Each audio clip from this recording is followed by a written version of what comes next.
When we talk about pressures in the cardiovascular system, we're talking about blood pressure. Pressures in different parts of the cardiovascular system aren't equal, and these differences in pressures keep the blood moving from high pressure areas leaving the heart, like the arteries, to low pressure areas like the veins. Actually, though, the pressure curve looks a little more like this, and fluctuates in the arteries depending on what part of the cardiac cycle it's in. These peaks correspond to systole, and these low points correspond to diastole. That being said, though, this original line is the average of these fluctuations, or the mean arterial pressure, sometimes just shortened to MAP. Now, since systole takes up about a third of a single cardiac cycle, and diastole takes up the remaining two-thirds of the cycle, we can calculate the mean arterial pressure at any time by the equation mean arterial pressure equals 1/3 times the systolic blood pressure plus 2/3 times the diastolic blood pressure. So, for example, if the systolic blood pressure is 120 millimeters of mercury, which is the unit we use for blood pressure, and the diastolic blood pressure is 80 millimeters of mercury, plugging the numbers in, this becomes 1/3 times 120 plus 2/3 times 80, or a mean arterial pressure of roughly 93 millimeters of mercury. Another value we can look at is the pulse pressure, which is the difference between the systolic and the diastolic blood pressure. In this scenario, the pulse pressure would be 120 minus 80, or 40 millimeters of mercury. If we do a little rearranging to this equation, we get systolic blood pressure equals diastolic blood pressure plus pulse pressure. And then substituting that into our last equation, we get mean arterial pressure equals 1/3 times the quantity, diastolic blood pressure plus pulse pressure, plus 2/3 the diastolic blood pressure. And then after distributing, we get the equation mean arterial pressure equals diastolic blood pressure plus 1/3 the pulse pressure.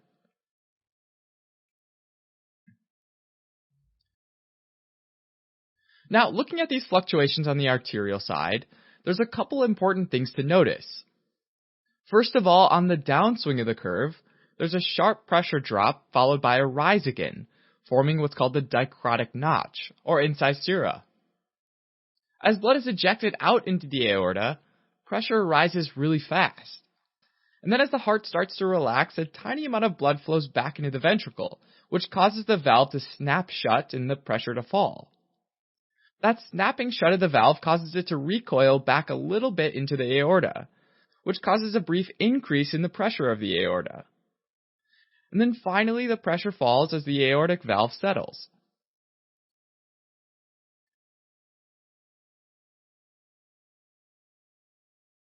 A second interesting thing to notice is that the pulse pressure in the large arteries downstream of the aorta is larger than in the aorta itself. There are a couple of reasons why this happens. One is that the pressure wave from the contraction of the heart travels a tiny bit faster than the blood itself. To help kind of understand this idea, think of the molecules and cells in the blood like Newton's cradle. And while they move together, they bump into each other and end up transmitting that pressure wave faster than the group can move as a whole, meaning that that pressure wave actually ends up adding to the pressure downstream, therefore making the pressure higher in the large arteries. A second reason is that the pressure waves bounce off branch points in the arteries, which cause them to reflect back and increase the pressure in the arteries even more. Alright, so it should seem a little weird that both the systolic pressure and the pulse pressure are higher in the downstream arteries, since we know that blood wants to move from a high pressure area to a low pressure area. But one thing to remember is that in the large arteries, the diastolic pressure is lower. And remember that it's the mean arterial pressure that drives blood flow. And this is mostly affected by diastolic pressure, which is highest in the aorta. As an example with some numbers, let's say that the aorta's systolic blood pressure is 115 and the diastolic blood pressure is 85, meaning pulse pressure is 30. That said, the mean arterial pressure ends up being 95 millimeters of mercury. Now, if the large artery's systolic blood pressure is 120, which is higher than the aorta, and diastolic blood pressure is 80, which is lower than the aorta, then the pulse pressure ends up being 40, which is also higher than the aorta. But we see that the mean arterial pressure ends up being 93 millimeters of mercury, which is actually lower than in the aorta like we'd expect.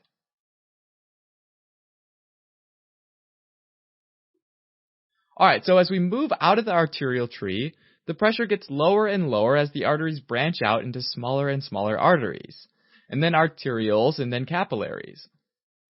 As those vessels branch into smaller and smaller arterioles, resistance goes up.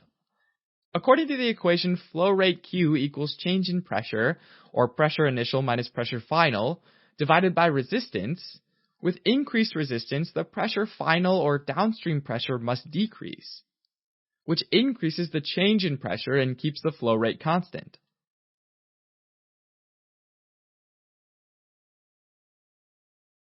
Across the capillaries, the pressure drops from 30 to 10 millimeters of mercury.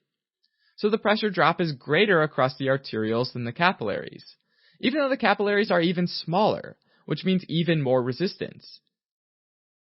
The pressure drop here is less though because there are so many capillaries that run in parallel to one another, and that helps to reduce the total resistance, since total resistance for vessels in parallel is less than the resistance in any one individual vessel. After the capillaries, blood goes into the venules and then the larger veins. At this point, the pressure drops aren't very big at all, because the blood vessels have a larger and larger radius and have a high compliance, and can expand to hold more blood. Finally, blood makes it to the vena cava, and pressure is roughly 4 millimeters of mercury, and the right atrial pressure is around 2 millimeters of mercury. Even though there are only small differences in pressure, it's still enough to move blood back to the heart, even when it's going against gravity. Now, various clinical situations can cause pressures in the system to go up or down, and that affects all of the downstream pressures as well. As an example, let's take a closer look at the normal aortic pressure curve, and then two situations that often alter aortic pressures. The first is arteriosclerosis, which is a chronic condition where the arteries become stiff and less compliant, kind of like a rubber hose turning into a lead pipe over time. The baseline diastolic pressure usually doesn't change, but the extra volume of blood that exerts pressure on the walls during systole results in enormous increases in systolic pressure because the walls are so stiff. The high systolic pressure with the unchanged diastolic pressure means that there's also an increased pulse pressure, and therefore an increased mean arterial pressure. The second example is aortic stenosis, which is a narrowing of the aortic valve which increases its resistance. With increased resistance, the change in pressure must also increase, which means there's a decrease in the pressure after the valve, or the final pressure. The diastolic pressure again remains unchanged, but there's a decreased systolic pressure, decreased pulse pressure, and therefore decreased mean arterial pressure.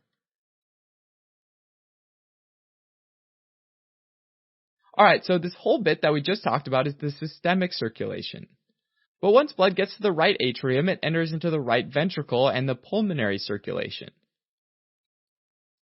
So here in the pulmonary arteries, the pressure is 25 millimeters of mercury during systole and 8 millimeters of mercury during diastole, which means that the mean arterial pressure in the pulmonary artery is 25 times 1/3 plus 8 times 2/3 equals 14 millimeters of mercury. That pressure drops to about 10 millimeters of mercury in the capillaries, to 8 millimeters of mercury in the pulmonary vein, and then 2 to 5 millimeters of mercury in the left atrium. Alright, as a quick recap. Vascular pressures drive blood flow because the blood always wants to move from high pressure to lower pressure. The reason that blood pressure falls as the blood moves away from the heart is that blood has to get through many blood vessels, each of which typically offers a little more resistance.